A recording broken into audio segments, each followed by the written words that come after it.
Bom dia a todos, a todas. Em primeiro lugar, eu quero agradecer a Deus por estarmos aqui. Agradecer de um modo especial ao povo brasileiro por estar propiciando ao nosso país essa importante jornada para decidir qual será aquele que irá governar o nosso país em poucos dias. Tivemos no primeiro turno uma eleição que, da nossa parte, os partidos que constituem a nossa aliança se posicionaram pela busca do debate em torno de um programa. E é com esse espírito que estamos aqui, eu e Beto, meu vice, a quem cumprimento, cumprimentando a todos os parceiros e parceiras, meu marido Fábio, minha filha Shalom, meus companheiros de jornada, tanto lideranças políticas, partidárias, da sociedade civil, que estão aqui. Esse auditório está dividido em duas filas de cadeira. Todos se sintam igualmente saudados. Eu quero cumprimentar aos parceiros da imprensa que vem realizando o seu trabalho nesse processo eleitoral junto às diferentes candidaturas. Eu sempre brincava com aqueles que acompanhavam a mim e a Beto, não é, fazendo questão de dizer, não é, de que não os considerava carrapatos, mas carrapichos. Obviamente que por uma compreensão de que os carrapatos tiram o sangue, os carrapichos ficam apenas grudadinhos. E, obviamente, que cumprimento aqui a todos e sei o quanto cada um e cada uma aguardou durante essa semana, que não é um longo tempo para um processo de tomada de decisão tão significativa da candidatura que participou do primeiro turno, ficando no terceiro lugar. Eu quero dizer que, para mim, é muito importante esse momento, e um momento que se dá, no meu entendimento, no tempo e da forma correta. Correto porque tivemos a manifestação dos partidos que compunham a aliança que eu e Beto protagonizamos após a morte irreparável de Eduardo Campos. Cada um dos partidos assumiram sua posição e assumiram posição com base no programa. Um dos nossos partidos, o PPL, assumiu a posição de neutralidade. Os demais tomaram posição, como eu costumo dizer. E entre os que tomaram posição favorável a uma das candidaturas do segundo turno, no caso a de Aécio Neves, também o partido que faço parte de origem, a Rede Sustentabilidade, assumiu a posição de não apoiar a candidata Dilma e apoiar as seguintes atitudes, liberando os seus filiados: o voto branco, o voto nulo e o voto em Aécio Neves. Cada um dos que se posicionaram referenciados no nosso programa. No programa que fizemos com a participação de 6.000 pessoas numa plataforma na internet. Do programa que fizemos em 5 seminários regionais, envolvendo em cada um deles mais de 1.000 pessoas. Eu sei que vocês todos já estão acostumados de me ouvir repetir como foi esse processo. Mas é exatamente para marcar o quanto é significativo e relevante o compromisso que construímos e assumimos com aqueles que nos ajudaram a fazer o programa, que se fazia necessário termos uma atitude de encaminhar o programa, não para uma imposição na sua totalidade. Obviamente, jamais se faz um diálogo político nessas bases, mas para que fossem considerados os aspectos mais relevantes que os partidos individualmente colheram desse programa e encaminharam ao candidato Aécio.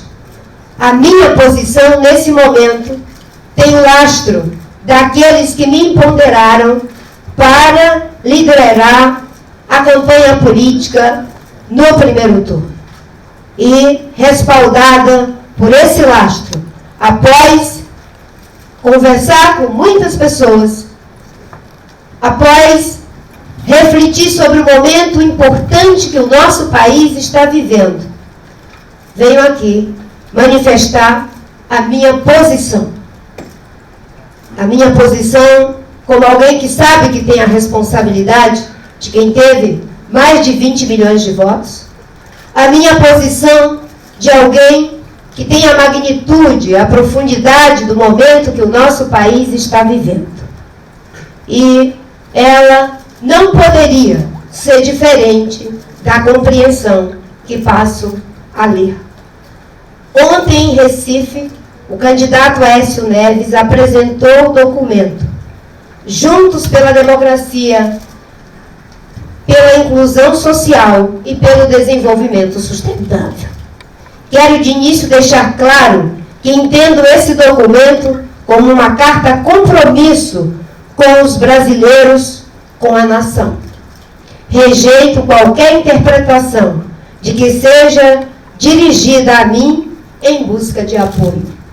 Seria um amesquinhamento dos propósitos manifestados por Aécio imaginar que ele se dirige a uma pessoa e não aos cidadãos e cidadãs brasileiros.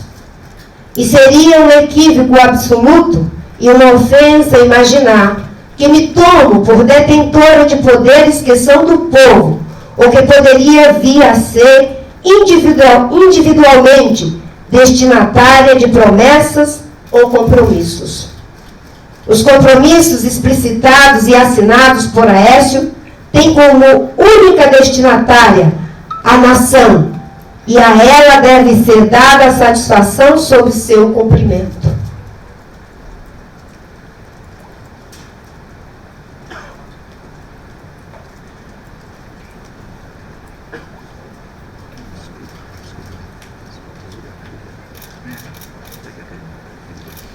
É apenas nessa condição que eu os avalio para orientar minha posição neste segundo turno das eleições presidenciais. Estamos vivendo nestas eleições uma experiência intensa dos desafios da política. Faço um parêntese aqui.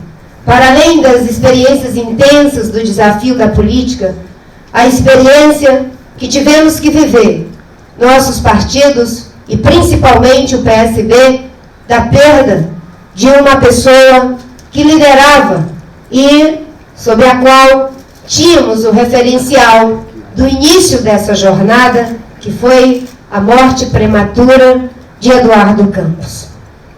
Para mim, eles começam há um ano, quando fiz com Eduardo Campos a aliança que nos trouxe até aqui. Pela primeira vez, a coligação de partidos se dava exclusivamente por meio de um programa, colocando as soluções para o país acima dos interesses específicos de cada um.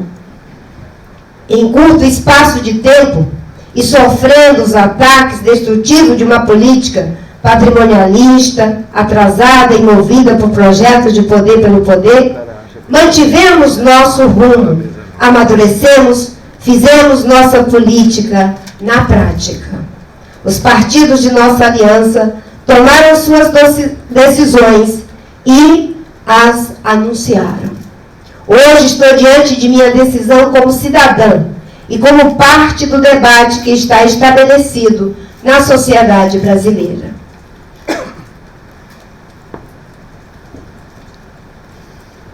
Me posicionarei.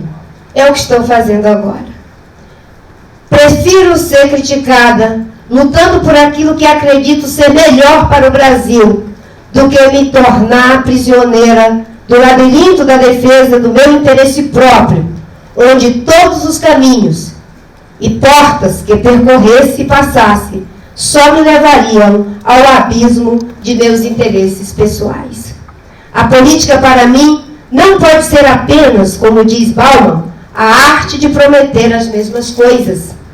Parodiando, eu digo que não pode ser a arte de fazer as mesmas coisas.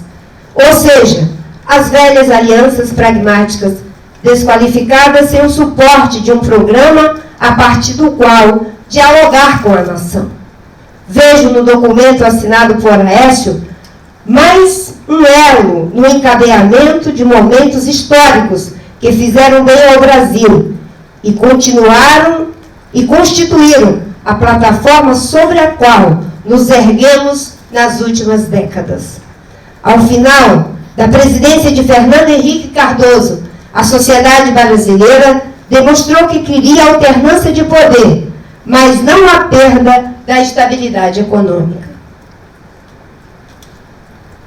E isso foi inequivocamente aceitado pelo então candidato da oposição, Luiz Inácio Lula da Silva, no reconhecimento do mérito de seu antecessor e de que precisaria dessas conquistas para levar adiante o seu projeto de governo.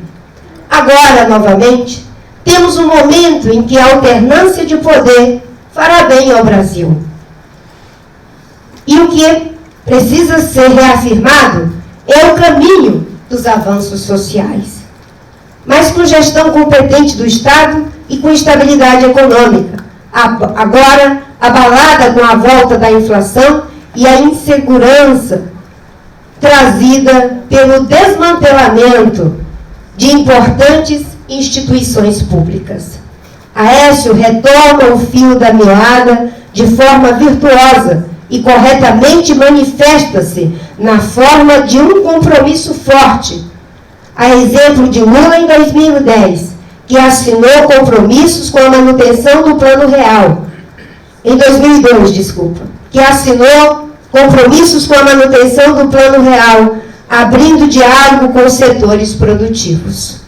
12 anos depois, temos um passo adiante, uma segunda carta aos brasileiros, intitulada Juntos pela Democracia, a Inclusão Social e o Desenvolvimento Sustentável. Destaco os compromissos que me parecem cruciais na carta do candidato Aécio Neves. O respeito aos valores democráticos, a ampliação dos espaços de exercício da democracia e o resgate das instituições do Estado. A valorização da diversidade sociocultural brasileira e o combate a toda e qualquer forma de discriminação. A reforma política, a começar pelo fim da reeleição para cargos executivos, que tem sido fonte de corrupção e mau uso das instituições do Estado. Seremos capazes de entender que no mundo atual, a ampliação da participação popular no processo deliberativo através da utilização das redes sociais, de escolhas e das audiências públicas sobre temas importantes, não se choca com os princípios da democracia representativa que tem que ser preservada. Compromissos sociais avançados com a educação, assumindo a educação de tempo integral, que Eduardo Campos tanto se esforçava para mostrar que fez a diferença na qualidade do ensino em Pernambuco, e que tantas vezes era perguntado de onde viriam os recursos. E ele dizia, é uma questão de escolha. E concordo com o que diz no documento. O futuro do Brasil passa necessariamente pela sala de aula. Além do compromisso forte que fez com a educação brasileira, tem também aqui o compromisso com o Saúde Mais 10, que também colocávamos a questão dos 10% da arrecadação bruta corrente do nosso país para melhorar a qualidade dos serviços tão demandados durante as manifestações que tivemos o ano passado. Além desses, a reforma agrária, que foi paralisada no atual governo. O compromisso com a reforma agrária, que eu e Eduardo Campos assumimos, vejo aqui adequadamente contemplado na plataforma de quem criou o Ministério do Desenvolvimento Agrário. Prevenção frente à vulnerabilidade da juventude, rejeitando a prevalência da ótica da punição, abrindo um caminho para o diálogo com os diferentes setores que querem e devem aprofundar essa questão. Lei para o Bolsa Família, transformando em programa de Estado para evitar descontinuidade e para que os cidadãos e cidadãs brasileiras possam se sentir confortáveis, independente da posição política que tomarem, de que seus benefícios serão direitos e não favores do Estado. Compromissos socioambientais de desmatamento zero, políticas corretas de unidade de conservação, trato adequado da questão energética com diversificação de fonte e geração distribuída, agenda estratégica para esse início de século, que não pode prescindir jamais da questão da sustentabilidade em suas diferentes dimensões, econômica, social, ambiental e, por que não dizer, a sustentabilidade política, necessária como base para esse chão. Abro mais um parêntese para dizer: Fernando Henrique traz a contribuição da estabilidade econômica, como venho repetindo desde 2010. Luiz Inácio Lula da Silva traz a contribuição da inclusão social. No território, de uma política que se qualifique melhorando a qualidade da representação e das suas instituições, poderemos colocar mais uma perna para completar o tripé: a sustentabilidade ambiental. Esses compromissos de unidade de conservação e os demais a que me referi é uma agenda que é cara ao Brasil e ao mundo. Certa vez ouvi do deputado federal Daniel Combandi dizer que, diferentemente da nossa geração, os mais maduros, como eu e Beto, o Beto quer ficar um pouco, enfim, como eu e Beto e tantos que estão aqui, nós lutamos pela democracia. Zeli da Veiga, que está ali, lutamos pela democracia, ele dizia, Zeli, achando que com a liberdade iríamos construir um futuro que quiséssemos. E ele dizia: a juventude, diferente de nós, tem um desafio maior ainda, de lutar para ter um futuro. E vendo o que está acontecendo no Brasil, com os estudos que vêm sendo feitos em relação à floresta amazônica, que, se for destruída, poderá provocar um prejuízo irreparável do ponto de vista ambiental, econômico e social, transformando regiões importantes, como é o caso do Sul e do Sudeste, em verdadeiro deserto. É um imperativo ético que tenhamos esse compromisso. Inédita determinação de preparar o país para enfrentar as mudanças climáticas e fazer a transição para uma economia de baixo carbono, assumindo protagonismo global nessa área. Que durante tanto tempo o Brasil conseguiu uma posição de liderança, sendo o primeiro país em desenvolvimento a assumir metas de redução de CO2 no âmbito da Convenção do Clima. Toda a liderança que exerceu durante tanto tempo na agenda de floresta, de biodiversidade, de redução do desmatamento, tão importante para o problema das mudanças climáticas, hoje vêm sendo arrefecidas.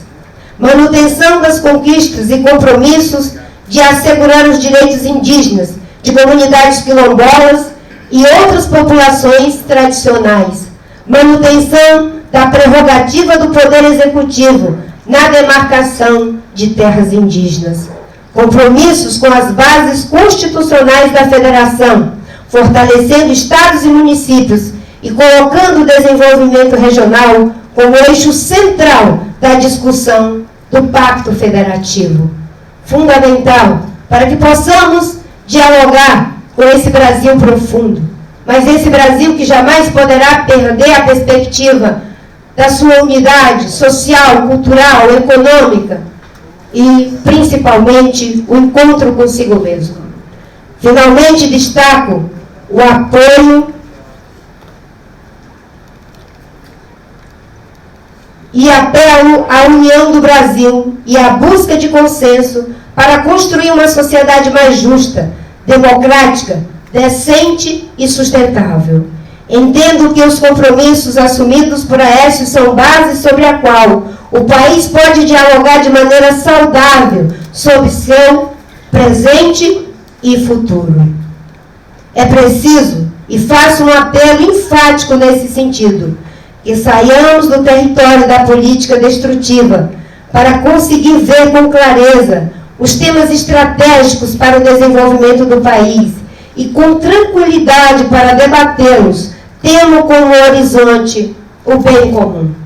Durante toda a campanha, vocês que me acompanharam sabem que o tempo todo eu repetia: é preciso oferecer a outra face. Para a face do embate, o debate. Para a face de querer ganhar a qualquer custo, a qualquer preço, é necessário que se faça o atravessamento das propostas, do processo pelo qual alcançá-las, o atravessamento da ética, sem o que qualquer coisa que fizermos poderá ser prejudicada pelos meios dos quais lançarmos mão.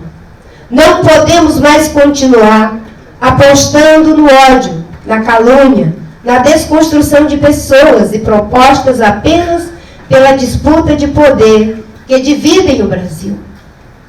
O preço a pagar por isso é muito caro. É a estagnação do Brasil com a retirada da ética das relações políticas. É a substituição da diversidade pelo estigma. É a substituição da identidade nacional pela identidade partidária, raivosa, vingativa. É ferir de morte nossa democracia.